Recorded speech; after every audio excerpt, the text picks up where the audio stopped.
My name is Ruben Abrica, and I'm serving currently as the mayor of the city of East Palo Alto. And I want to thank all of you for being here today, taking time out of your busy schedule with your families and friends. But this is a very special occasion for a couple of reasons. One is that our Congresswoman Jackie Speier, we are now part of her district, District 14. And so this is the first time that she's doing a town hall in our city. We're honored that she is here with us today. And another very special coincidence, I might say, is that Jackie Speier has a very long and distinguished record of public service, but I first had the honor of meeting her in the early 80s when she was on the board. Had gray hair. Dina was had gray hair. We still look kind of alike in a way, but we didn't have as much gray hair. But she served on the Board of Supervisors of San Mateo County. And that was the time in our history when we incorporated, because we're celebrating our 30th anniversary this year. And Jackie was there, and she is part of our history.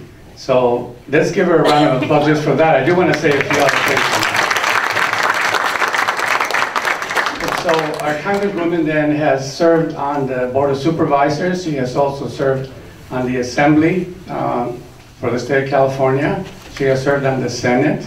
And she started her career, I believe, as a staff member for Congressman Leo Ryan, who used to represent this area. And so, you know, I'm just going to say a few things. She has a very extensive record, but one thing I know about Jackie is that whenever you read something in the newspaper and she's involved in it, it's always because she's fighting for the little people. I always think of it that way. You know, it has to do with consumer affairs, which affects so many millions of people. She's always there for that. If it involves the rights of people, particularly vulnerable populations who suffer violence, who are being abused, who privacy is being invaded, she's always there. That's kind of, in my history of reading about her, that's when I read her, I said, yeah, that sounds like Jackie. She's a fighter. She's a person who I believe represents us very well. She most recently was appointed to a congressional special task force on gun violence prevention, which is, I know it's a topic on many people's mind in the country and in the world. And so I'm sure she will fill us in on many things. But again, it's a great honor for me to, as the mayor, introduce her for being here. I do want to recognize a few people who are, apologize, a few people who are here. We have our representative for the county, Warren Slocum, our supervisor, newly elected. And his wife, Maria, who also happens to be an elected official in Redwood City School Board. So thank you for visiting us. And we have Chief Harold from our fire district. I think we'll have some of our other council members visiting us in the course of her being here, but I do see a couple of former council members, and one is Mrs. Gertrude Wilkes, a former council member in the city of East Palo Alto, also here, a long-time resident. Thank you for being here, Mrs. Wilkes. And also a former council member, also Dwayne Bay in the back. And of course, all of you are also very special for being here. So the chambers now are in the hands of our Congresswoman, Representative Jackie Speier. Thank you very much for being here.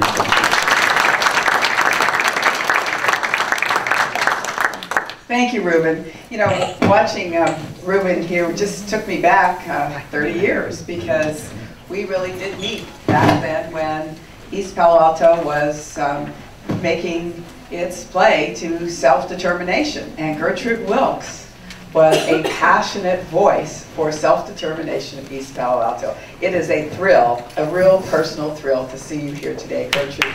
The mother, one of the mothers of East Palo Alto and its incorporation. So put your hands together and say thank you.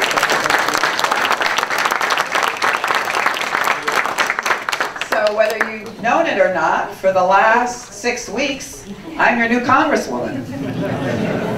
And one of the first things I wanted to do with the dawn of the new year was to get to the new parts of my district due to reapportionment and introduce myself to my constituents. I picked up East Palo Alto, part of Menlo Park, the Bellhaven area of Menlo Park, and Half Moon Bay and Belmont that were previously not in my district. I lost part of San Francisco, which was really heartbreaking because I have represented UCSF for almost 30 years, and that was one of the areas that I lost, but I told them I'm going to continue to represent them. But in any case, so this is very important for me to be here today. I want to talk to you a little bit about who I am. For those of you who may not have known me back in the 80s when I was representing East Palo Alto, because at that point in time, county supervisors ran countywide. We just passed a new law in San Mateo County that will make district elections the rule of the county moving forward. But in any case, this is your opportunity to ask questions of me, and we're going to do that by having you fill out cards. If you want to ask a question, you would fill out a card and then just pass it to the aisles, and staff members will pick them up. And I will answer as many of them as we can within the hour-and-a-half time frame that we have. We're going to vacate this room at 12:30. I also want to introduce you to my staff, because they are here to provide services to you. I'm in DC trying to provide services to you, and then here on the weekends to be engaged in the community. But my two co-directors of the district office, Brian Perkins and Alana Paul. Mark Nagalis in the back of the room. You want to know this man if you've got a VA issue in particular. He works on other cases as well, but he, along with another member of my staff, was responsible last year for bringing to veterans in San Mateo County who had had disability claims filed with the Veterans Administration for upwards of 2 years, a total of $3 million to these disabled vets. So, a good man to know. Let's see, who else? And then over here, Niall is one of my newest members who is now going to be working on a lot of mortgage issues. And he's becoming very facile on that. He wants to go to law school in the fall, so we may lose him. But he's really honing his skills right now. So please say hello to Niall. Is anyone else that I see? Margaret has the flute. And Margaret, who is the person in our office who also works on a number of issues, particularly in this region, has the flu, but she's fluent in Spanish and is always there for you as well. So, very briefly, I'm going to tell you a little bit about my background. I was born in San Francisco and raised here on the peninsula. I went to public schools in South San Francisco, and then we moved to Burlingame, where I went to Mercy High School in Burlingame, the all-girls Catholic high school. And are there any Mercy girls in the room? Looks like we've got one over there.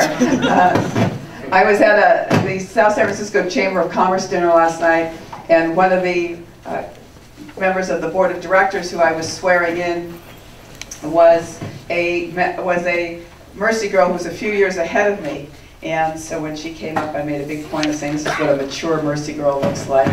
This is what a young Mercy girl looks like. In any case, I graduated from high school, went on to the University of California at Davis, where I got my BA. And there I started working for then Assemblyman Leo Ryan, first as an intern and then later as a staff member. Then I decided to go to law school. Went back to Washington for a year and worked for Congressman Ryan when he got elected to the House of Representatives. Came back, went to law school at UC's Hastings College of the Law in San Francisco. Graduated there, passed the bar, and then Congressman Ryan asked me to come back to DC as his legislative counsel, which I agreed to do. And I worked there for 2 years. Was about to purchase my first condominium in Arlington, Virginia. and made the purchase of that condominium contingent on my surviving a trip we were about to make. Many of you may remember that in 1978, Congressman Ryan decided to go to Jonestown in South America to determine whether or not American citizens were being held there against their will. He was particularly interested in the issue because many of his constituents had joined a church in San Francisco, a so-called church, called the People's Temple. And parents were concerned about the well-being of their loved ones, and there was a lot of question about what was really going on down there. The State Department had made visits, but somehow they could not uncover anything that was wrong. So Congressman Ryan believed in observing things firsthand, and so he decided to make the trip. We went down in conjunction with family members who wanted to see loved ones and members of the press.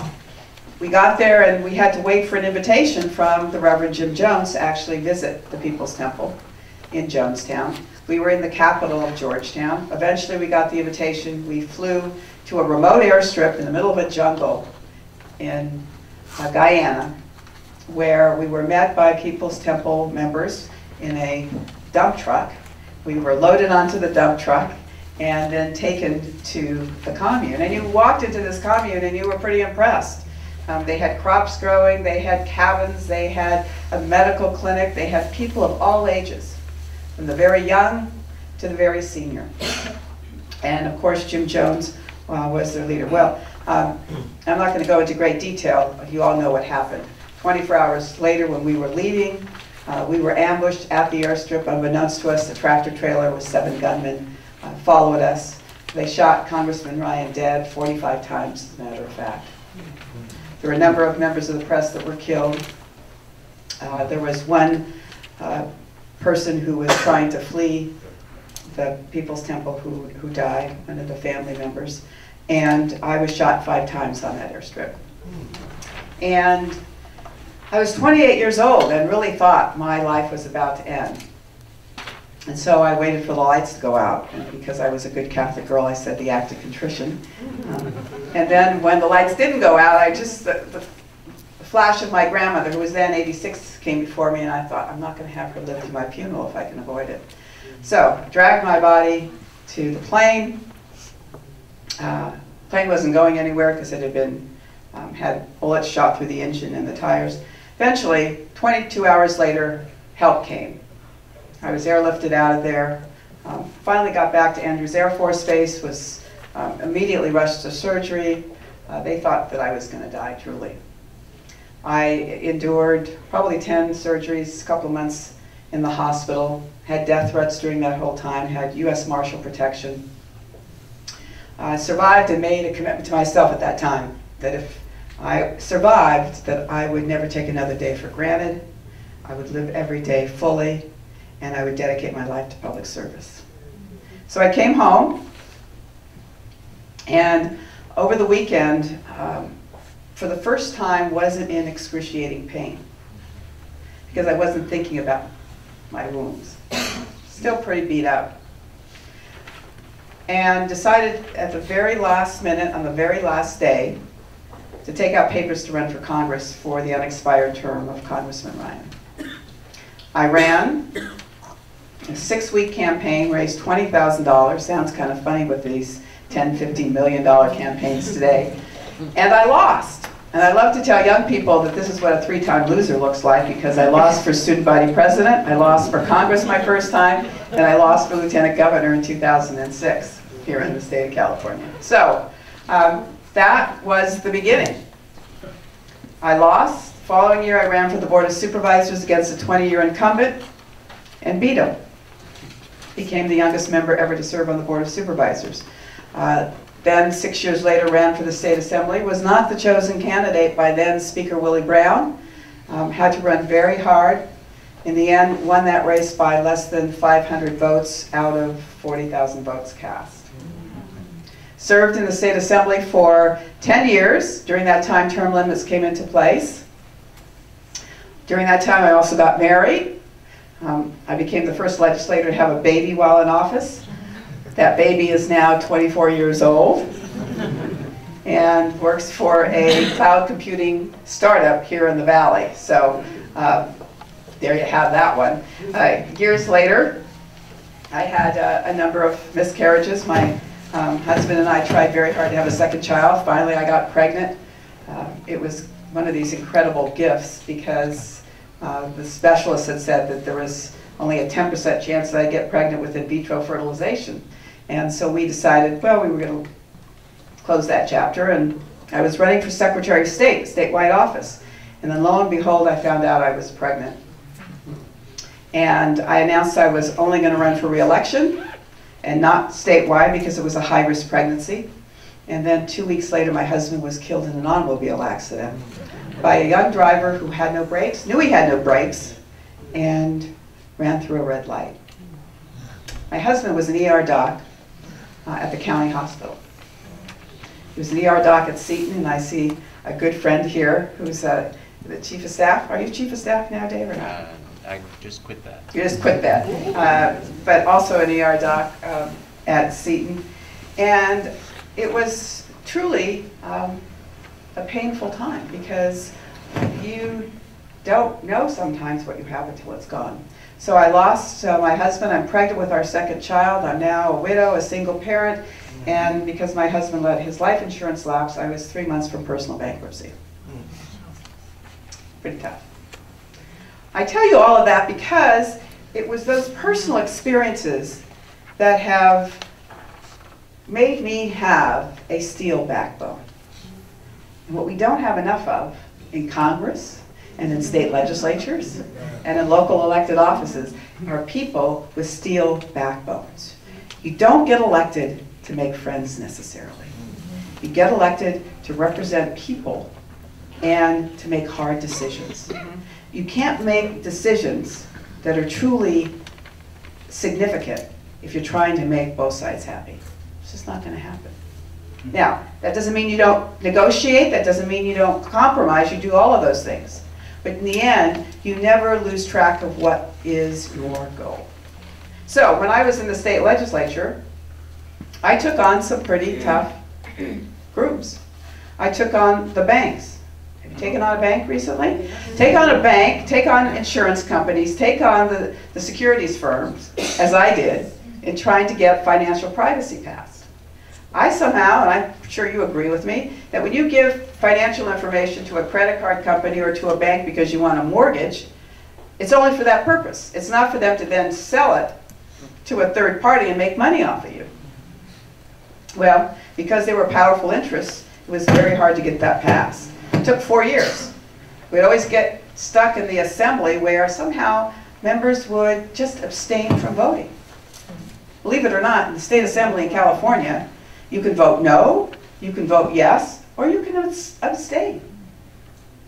And people do that to kind of game the system. When you abstain, you say things, well, I'm really for you consumers, but I needed more time to study this, or there were too many questions. And in that way, you give the consumer or your constituent the impression that you support it, but you tell the banks you're really with them because you don't get the votes necessary to pass something. So I took them on. I took on a lot of consumer issues. I took on a lot of reproductive health issues for women. And I also took on the Correctional Guards Union, because I saw what was happening in California. Among the discretionary dollars available, they were being sucked up by the prison system, and there was no money left for higher education, because that's where discretionary dollars were going. So we were paying, at the time, giving correctional guards a 37% increase in salaries, while we were giving professors a 3% increase in salaries. We have as many, at the time, we had as many persons as inmates in our state prisons as we had students at UC, and we were spending $35,000 a year on the inmates in state prison and much, much less on the students at the University of California. So, fast forward, I'm term limited out of the state Senate, and I go to work in the private sector for a law firm in San Francisco. Congressman Tom Lantos, who had been the congressman in this district for 30 years, decides that he is not going to run for re-election because he has esophageal cancer. I announced that I'm running. Congressman Lantos endorses me, and unfortunately, the following month, he died of cancer, which called a special election. And so I went from being a lawyer to being a candidate to being a member of Congress in 3 months. And so I've been serving now in Congress since 2008. And this year, I'm working on a number of issues that I think are very critical. One of them is gun violence. I'm one of the co-chairs of the Gun Violence Prevention Task Force in the House under the Democratic Caucus. One of the most moving experiences I've had in the entire political career happened 2 weeks ago.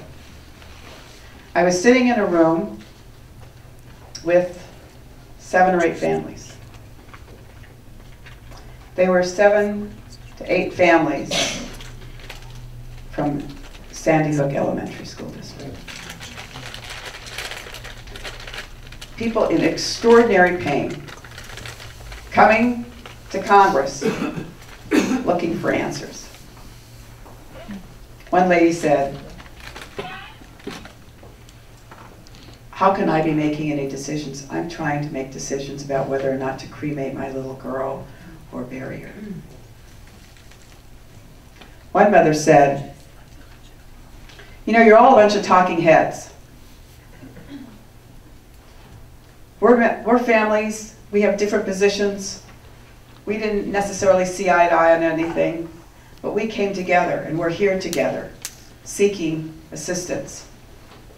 Why can't you, members of Congress, sit down and work some things out around this issue?" Gotta tell you, it sent chills, it still sends chills up and down my spine. We owe it to every child in this country to put in place some sane regulations around gun ownership. There's a Heller decision that was passed by the Supreme Court. It was an opinion offered just very recently that made it very clear that in this country, the Second Amendment guarantees each and every one of you the opportunity to own a gun for recreational purposes and to protect yourself in your home. But it does allow government to put certain regulations around other things. Now, the fact that we don't have universal background checks in this country is shameful.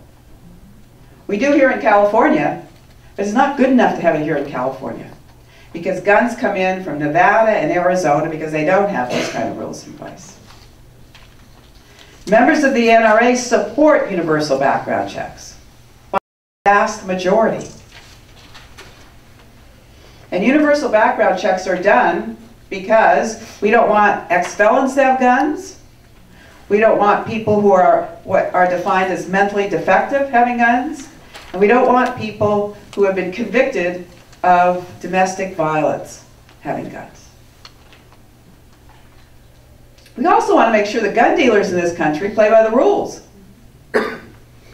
It's amazing. Recently, not so recently now because it's been curtailed, the Alcohol, Tobacco, and Firearms Department was doing what are called inspections. And they went and inspected 9% of the 60,000 gun dealers in this country and found out that in that 9% of those dealerships, 30,000 guns were missing. Now, I don't think they walk out of those dealerships, you know? I think what happens is they get sold under the table, probably to criminals, and those gun dealers should be out of business. And not only should they be out of business, they should be locked up. So that's one of the issues that I'm working on. I'm also concerned about the unemployment rate. I've had what are called job hunter boot camps in this district. I've had 9 of them. And I actually think every member of Congress should be having them across the country, because that shows that you care. When you try and match employers with wannabe employees, when you give wannabe employees the opportunity to hone their skills, to have their resumes reviewed and improved upon, learn some skills around interviews, learn what it's like to use the internet when you're an older worker and out of work. So we've had over 4,000 people who've come to these job hunter boot camps. And I want to make a commitment to this community right now, because the unemployment rate as of November here in East Palo Alto was 14%. The unemployment rate in California hovers around 7%, 6.5% to 7%.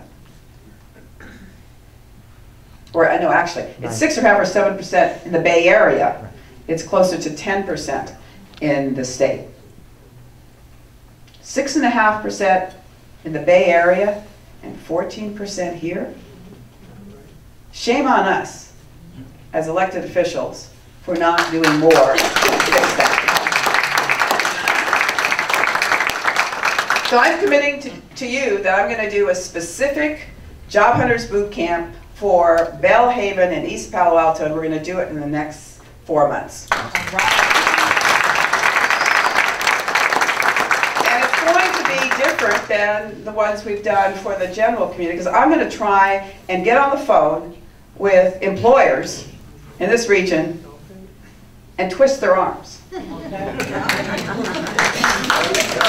Gently, very gently. But I'm going to challenge them. I'm going to challenge them to help us change the numbers here in East Palo Alto. Now I'm going to need your help in doing that. I'm going to need the help of the City Council, Ruben, in doing that, because we need to profile who the out-of-work people are in this community and in Menlo Park, and then be able to match them with jobs that exist among employers in the region. All right? I'm going to speak a few minutes about immigration, and I'm going to open it up for questions. We have Councilmember Lisa Yarborough-Gauthier who's come in. She can be back. Councilwoman Lisa, how are you? You're a new member. Congratulations. Yarborough-Gauthier. Dr. Schuler is here from Seton.